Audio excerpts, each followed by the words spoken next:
What's going on? Welcome back to Inside the Lunchbox. This is your boy Chef Mac, and once again, I'm here with the great and infamous, the button pusher of all time, Levi, on the microphone again. On the ones and twos. So, how's everybody doing out there in the podcast world and the social media world? And how was your weekend? Or how was your week, Levi? It was pretty good. I had a great week. I had some time off from work from one of my part-time jobs. I work 2 different part-time jobs. And so my boss reached out to me earlier in the week, was like, hey, Levi, do you want to work this week or do you want to have maybe a couple days off? And I was just like, man, you're just breaking sweet. my heart. You're breaking my heart. He's spoiling you. So I had a couple extra days off this week that I normally don't have, which was great because this week was kind of busy with Hanukkah. As some of you may know, I do a lot of organizing work in Houston, and so Hanukkah is a special event. There's a lot of organizations that hold like menorah lightings and stuff, and so I was a part of some of that. Nice. Yeah, man, we definitely went over Kwanzaa and Hanukkah on our last podcast. It was definitely great. Even had a couple of people contact me and said it was a great episode. I actually had a friend just hit me up less than an hour and a half ago, said she checked out the podcast and we're doing a great job. So definitely we got to keep it up. We have people listening. Oh, wow. We have fans. We have fans. What? So today we're going to continue on our holiday special. Today we're talking about the Christmas traditions here in the U.S. and also around the world. But before we get started, let's just, dive into a little something that kind of struck a nerve with me earlier in the week. Christmas is supposed to be about, family and spending time with family, just like Thanksgiving. But Christmas is, you have that time where you're giving gifts and you also, invite people to your home and even go out and you give gifts to other people that you don't know. So for some of you guys that's down here in Houston, you know about an organization called Food Not Bombs, which is an organization right now in Houston, Texas, that I think it's a couple nights a week. They're feeding the homeless in front of a library. And right now they're getting ticketed almost every day that they're out there. They're on their 80-something ticket. But Levi, tell us a little something about this organization. Okay, so I'm not directly involved with Food Not Bombs. I've heard about them. They've been around since like 2020. And their whole thing is, I think it's like 2 nights a week. I think it's like Tuesdays and Thursday nights, something like that. I'd have to look it up. They go out and they prepare a meal and they serve it in front of the Houston Public Library, which is just like an easy place to get to downtown. And they do it starting, I believe, at 7 o'clock at night, which is, as you would know, after the library closes. So they're not like blocking traffic. They're not like doing this during the day when people are going to the library, but they do it, they do it in the evenings and they serve a good meal. And I've heard that the food down there is pretty darn good. So back in 2017, and I'm going off memory, I had to do research on this earlier in the year when I made a TikTok video about this organization when they got their like 17th ticket. So wow, it's gone from 17 to 80 in the course of the last 6 months or so. But I do believe that back in like 2017, the Houston mayor at the time passed a law basically saying that if you're not feeding the homeless at certain designated places, you will be ticketed. And those certain designated places were conveniently at the police station. So anybody who knows anything about like the homeless or the unhoused community, you would know that they're not trusting of the cops. Exactly. It could be because for any number of reasons, but one of the big reasons is that we here in the United States tend to criminalize homelessness. We don't want to see them. We don't want them in public. And so we pass laws that specifically target them, effectively turning them into criminals, whether they were or not to begin with. Wow. And so Food Not Bombs has been in defiance of this law for several years. This is not new. Yeah, okay. They continue to do it in front of the public library. But the mayor, this is his last year in office. He can't run for re-election. So his last year in office, he decided to actually enforce the law. Wow. That's why Food Not Bombs is getting tickets now in 2023, and they weren't in 2022 doing the same thing. Or 2021 when they did the same thing. Or in 2020 when they did the same thing. Wow. And it's crazy, man. Like, these people are out here. I mean, I get it. We have things set in place. But like you said, man, it's after hours. It's 7 o'clock. There's no traffic. They're not bothering anybody. And they've been doing it for years. And they've been doing it for years. And they're coming out, giving these guys tickets and to me, they're just so. If you go on their Instagram, which is Food Not Bombs on Instagram, and you check out some of their videos, these cops are just lingering around, just sitting there for just being a hassle, just being a pest, a pest to them. And then all of a sudden, then writing them a ticket. And what they're doing, they're literally feeding the homeless and also providing clothes for the homeless for the holiday season, making sure that they stay warm, making sure they have something to eat, and and they're doing good things. And that's what I thought that Christmas is supposed to be. And they've been about. doing these things for a long time. So I'm just looking at their Instagram. It says they've been around since 1994. Now, I don't know if the Houston chapter has been around since 1994, but this is an organization that has established themselves in the community for a long time. They're not agitators. They've been just, they go out, they feed the homeless. And like, I understand that there has been like a lot of legislation over the last 5 or 6 years or so, specifically targeting homeless people about whether or not you can feed them in public, whether or not, and this has happened not just in Houston, all across the country. Exactly. But, politicians tend to believe that if you make life harder for homeless people, they'll just stop being homeless and they'll just magically disappear. And that's not the case. A lot of times there's mental health problems, there's systemic issues, there's abuse issues. There's also just the fact that it's just harder and harder to actually be able to rent an apartment these days on one income.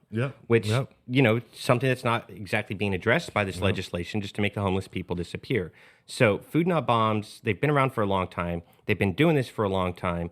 The law has been on place for like the last 6 or 7 years, but this year they finally started enforcing it when the mayor conveniently can't run for re-election. Exactly. And there's a lot of rules and a lot of laws out there that aren't being enforced, that are set in place, that aren't being enforced. And what makes this one different, right?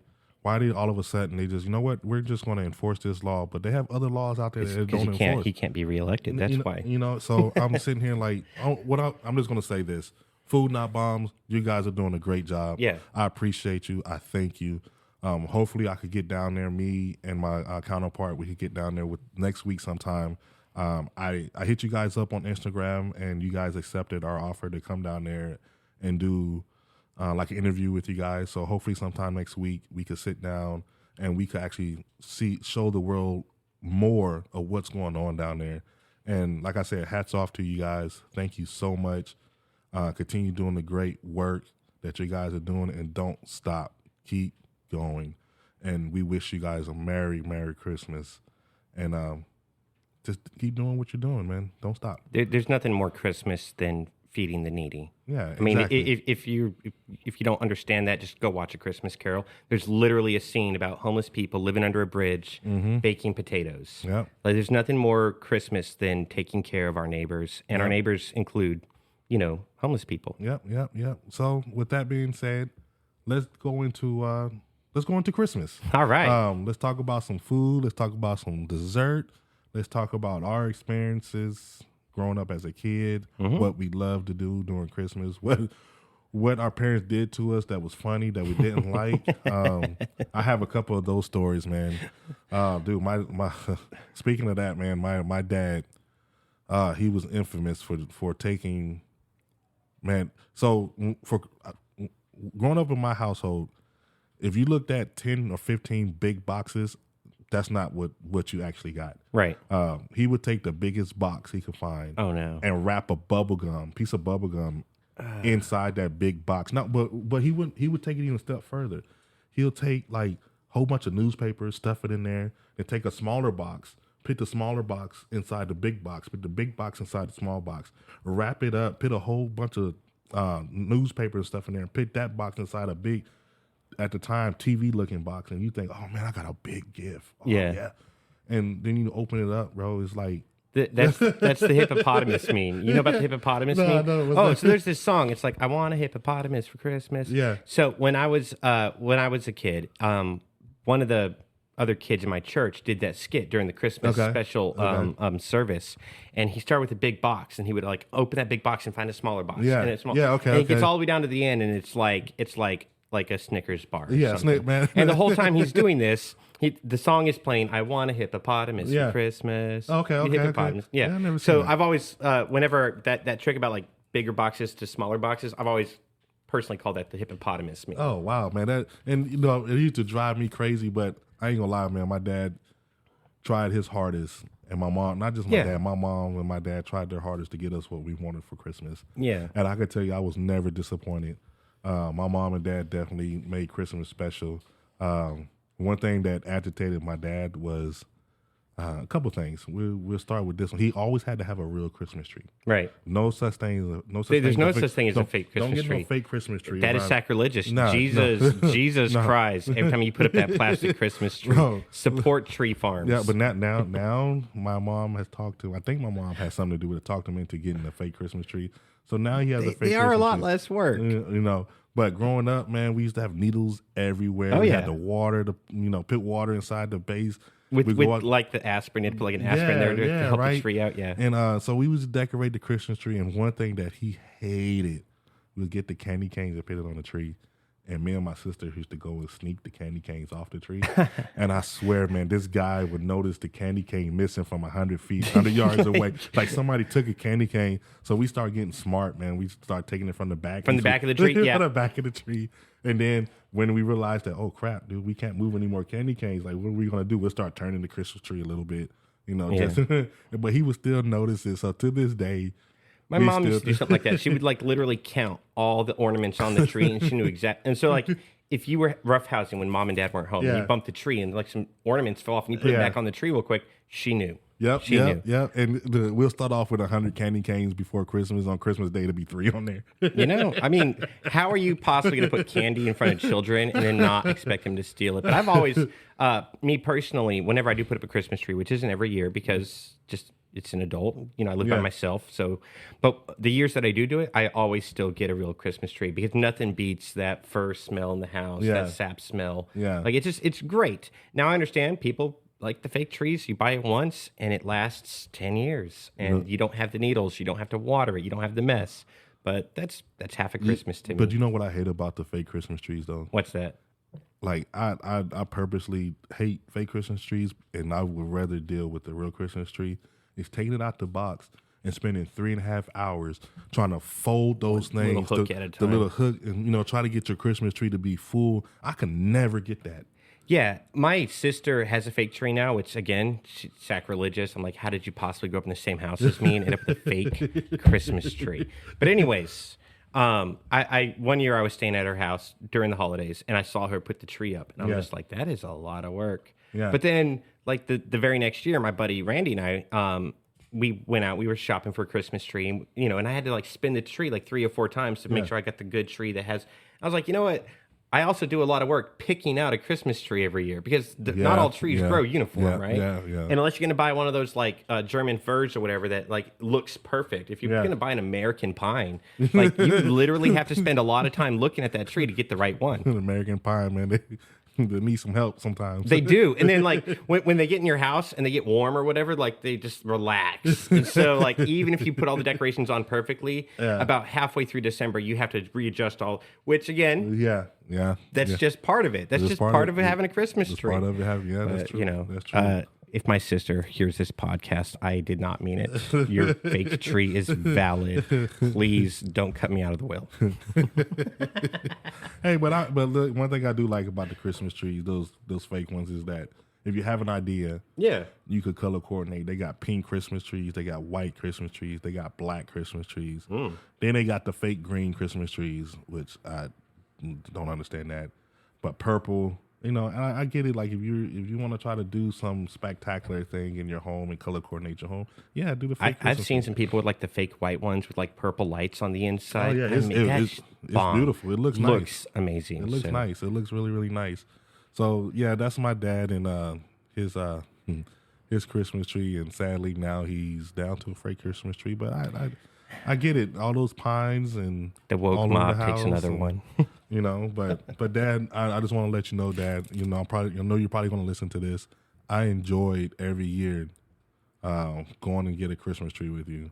I remember when we were in Killeen, Texas, and I think we had just got there. I think it was our first year in Killeen in Fort Hood, Texas, and we went to that HEB right around the corner from our apartments, and we got a Christmas tree, and we brought it back to the house, and we decorated it and everything. And that leads into my other story where, hey, this is a small apartment. They gotta have gifts somewhere around this house.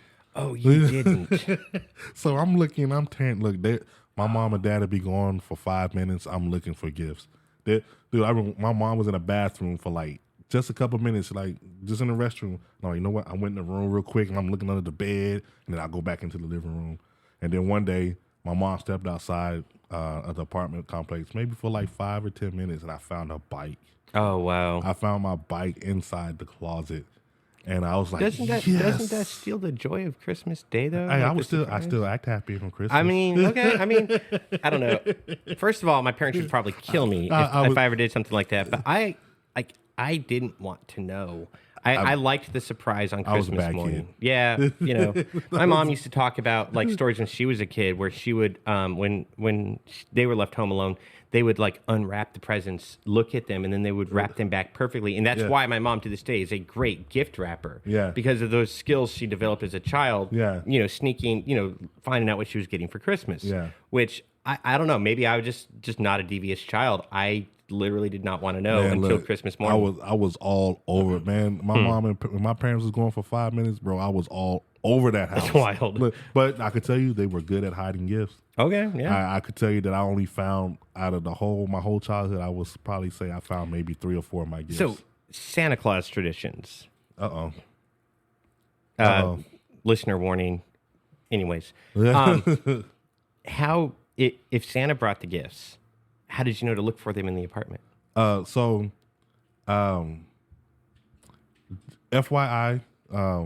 this is probably the point that you probably don't want your kids to listen to. So we're gonna take like 30 seconds to like, hey kid, go in the other room. Yeah. So we're gonna moment of silence.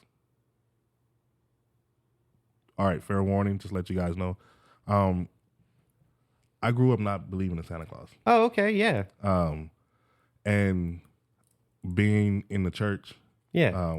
they don't teach. Being a Christian, they don't teach that Santa Claus is real. Right. Right. So I already knew from an early age that Santa Claus wasn't real, and I never was brought up like that. Right. To know. Now, don't get me wrong. I have no problem with with kids that, you know, their parents drink them up. I think it's great. It gives the kids something to look up to, or to be like, hey, it's Santa Claus. Like I have no problem with that. Other people may say something different, but I don't have any problem with that.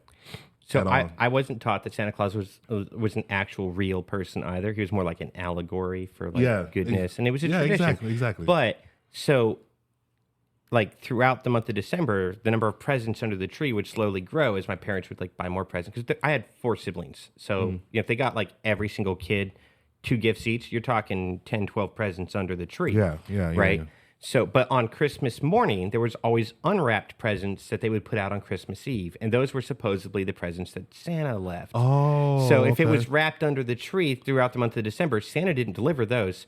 Santa dropped off the bike you would get, or the Nerf gun, or the action figure. Whatever was unwrapped on Christmas morning was what Santa left behind. Now, I knew for a fact my parents were the ones who were buying these presents. Yeah. But that was just the tradition. That was just the Santa Claus thing. Yeah, there's nothing wrong with...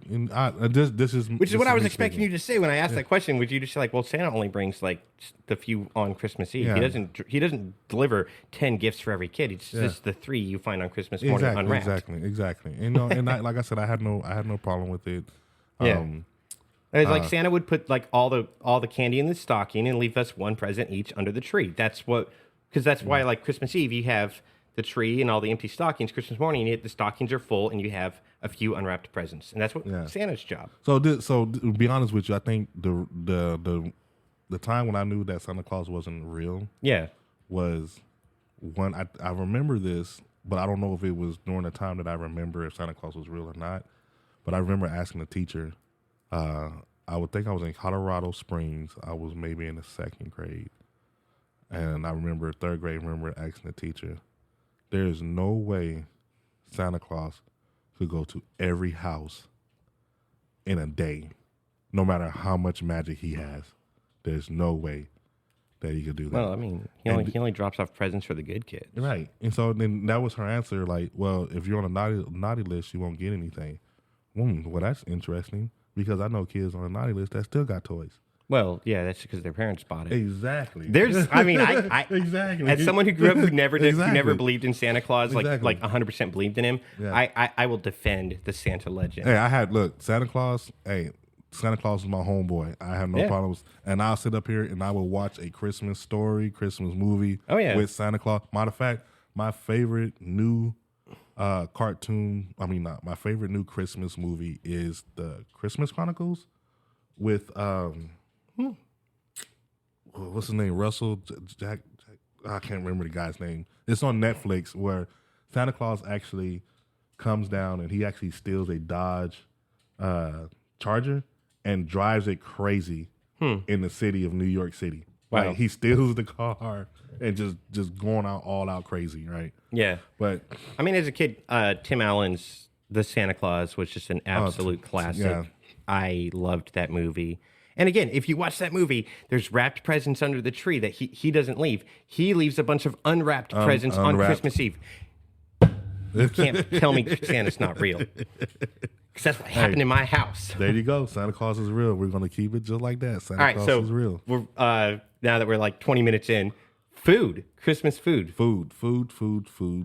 Because we had this discussion on Thanksgiving.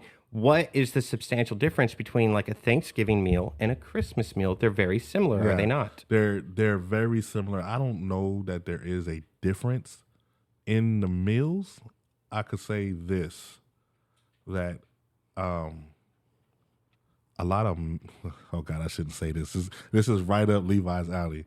There's a lot of mint going on. Oh yeah. Don't worry. Oh, yeah. Doing like you got Get your peppermint mocha from Starbucks while it's still available. Get your Let's peppermint go. mocha. Mint You get lovers, unite. the chocolate, mint, cocoa, and I think that's the little difference. The peppermint. The peppermint is what makes it a little different. But I think, far as the food in my household, it's pretty much the same. Yeah.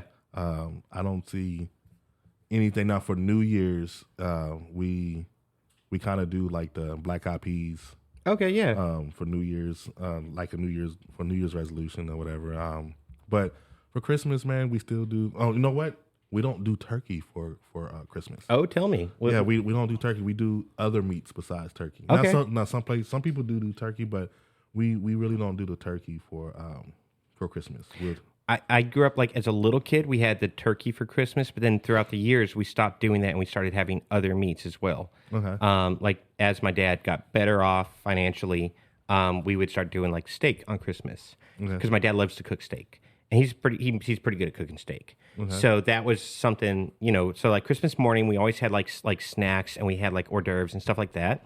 While we're unwrapping our presents and having a good old time, sometimes my dad would make our classic breakfast burritos in the morning. Okay. Which I can make and are pretty darn good. But then like after like the presents were unwrapped and everything, he would start throwing steaks on the grill and that's what we would have for Christmas dinner. And I'm talking like I was 14, 15, but still got presents for Christmas. It's just a good time to be had. But outside of like the actual Christmas dinner, I think desserts in December are a lot more. Like I think most people would have like a special cookie recipe or a fudge recipe or peanut butter I agree with you, or peanut brittle recipe that's passed down through the generations, because I know my family did. And we would usually the week before Christmas on some years we would make a whole bunch of cookies, peanut brittle, fudge. We would travel to like all of our friends' houses in the area, and we would sing Christmas carols and give them like a tin that had cookies, yes, fudge, that and is peanut true. brittle. Yes, that is a true. very that's a good memory I have. Yes, that when I worked at Sub-Zero from Cole down in Houston for the holidays for Christmas, we actually made the whole all the employees and even the people that came in and bought things. We made peanut brittle in our kitchen. And we probably had about 1,500 metal cans that we would put in the. Wow. Yeah, we did. We did a lot. Then we got done. You did not screw around. Dude, and then when Chris, we were still giving them out like a month into it. Oh yeah. You know what I'm saying? But yeah. So another thing that kind of changed the subject a little bit is one of the things that I've always wanted for Christmas. My biggest gift. I always wanted for Christmas. It wasn't materialistic. I didn't want a toy. My number one gift is that I want to wake up on Christmas with 2 feet of snow and it's snowing like crazy outside. That happened one time. to me as a kid. So we lived in New Mexico at the time where you have snow, but you don't always have snow the week of. Usually the snow starts heavy in January, February. And my great grandparents had bought us all a bunch of sleds and stuff because we had moved out on this new property where we had like 4 acres of land. We were out in the sticks, and we had like this great hill that we could like potentially snow sled down. So Christmas morning on the year 2000, or Christmas Eve in the year I think it was like 99, coming into the year 2000. No, it was 2000. No, it was 99. I'm sorry. I'm getting my story wrong. But like it started snowing on Christmas Eve. And we were all super excited because now I didn't know I was getting a snow sled for Christmas. Nobody knew, but my parents knew. And so by Christmas morning, we had at least 2 foot of snow all over our property. And we got these sleds for Christmas. And my grandpa came out and we spent the whole afternoon just sledding down a hill. Yeah, that is hands down. That is The awesome. best Christmas of awesome. my life. That was just the best year. Now I've had a lot of white Christmases, and when I was in Germany, I actually woke up. Oh, yeah. And it was snowing. I was thankful for it, but I wanted a little bit more. So I guess Yeah. you could say I actually did experience that. Yeah. But living in Germany during, I actually woke up and it was just so much, dude. It was like 3 feet of snow, and it just made my freaking day, man. That's awesome. And like, even now, it being 40-year-old man, chances are very slim here in Texas. And getting slimmer by the year. It's getting warmer down here. You remember like 2003, 2004, where it like actually snowed in Houston on Christmas? Yes. That was like the first year we had moved to Houston, and it was like a couple inches. It was nothing, but like it was this really big deal. Dude, that was like 20 years ago. Man, I was staying on 1488 here in Houston, or here in Conroe. And I had my oldest son was probably about 3 years old, maybe a little bit younger, or I don't know. And it actually snowed the night before, and then it was snowing all throughout. It was like little sleet or whatever. Yeah, it was, and it stuck on the ground. So I woke up. I said, "Hey, there's snow on the ground." I literally went in, closed the blinds, went back, took me a shower, put my clothes on. It was right around 11 o'clock, 11:30. I walked outside, no snow. It was all melted. Like Texas just said, that's Houston for you. That's Houston for you. I was like, wait a minute.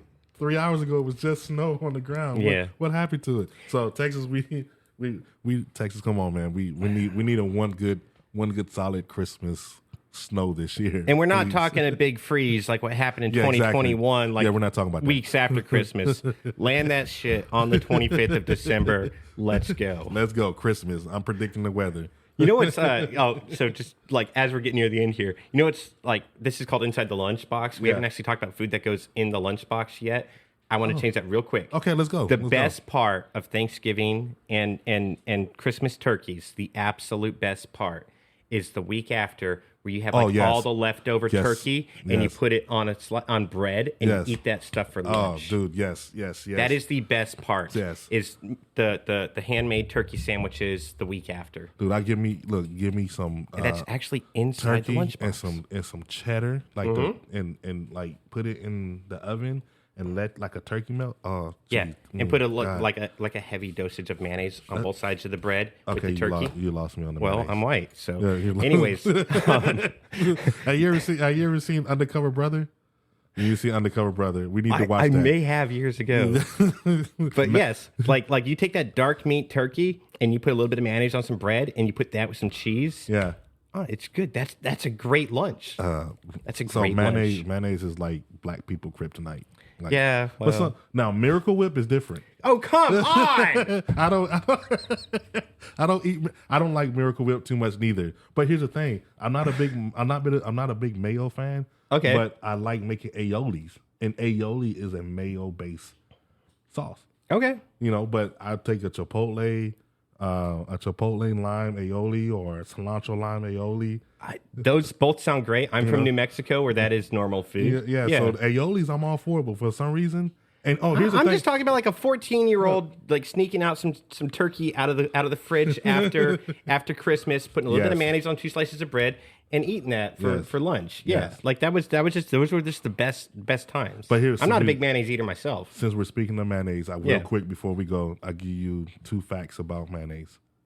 One, the mayonnaise that you eat in the store is not real mayonnaise. No, yeah. The real mayonnaise actually has a yellow tint to it. Yeah. And the reason why is because mayonnaise takes mustard. Yeah. All right. The second thing I want to say, mayonnaise is oil, and a mustard emulsified together to make mayonnaise. That is the real mayonnaise. So the mayonnaise that you get in H-E-B or Kroger's, the Duke's brand, that is just a processed mayonnaise to make it last longer and for them to be able to sell it. If the real recipe has a yellow tint and it's made with Dijon mustard. Dijon. Great poupon. Yeah. So, hey, folks, this episode was a blast. Real quick, we want to thank the what is it called? Food Not Bombs. Food Not Bombs. We want to thank you guys for everything that you're doing, the services you guys are providing. We want to invite everybody out there for Christmas. It's right around the corner. Go buy a gift for somebody. Invite somebody into your home. Invite somebody for something to eat. Show your love. Spread the word. And remember, man, that's what it's all about. It's all about sharing and giving, and showing your love. So, Levi, do you have anything else? Just have a Merry Christmas. Have a Happy Kwanzaa. To all of our Jewish listeners, I hope you guys had a great Hanukkah. Yes. I know I had some good times at some of the events I was invited to, so thank you for inviting me, an outsider, to your events. And be safe. New Year's is coming up, and as a lot of us may know, that is the #1 drunk driving day of the year. Yes. So please have a safe New Year's. Have a great Christmas. Drink responsibly. Have a happy Kwanzaa, and stay away from Miracle Whip and fake Christmas trees. Oh man, that is awesome. Our Miracle Whip subscribers just plummeted. Yeah, I know, right? Exactly. Man, this was a great show, man. Great show. All right, love you guys. You guys have a great day, and we will see you in 2024. See you soon. Is it 2024? I think so. I thought we had one more. Do we have one more? I thought it was one more. It's going to be real close. It's going to be real close. Maybe that's our by the time they hear it, it will be 2024. Yeah, I think it's our New Year's one. But all right, anyway, have fun. Merry Christmas. Love you guys, and Happy New Year.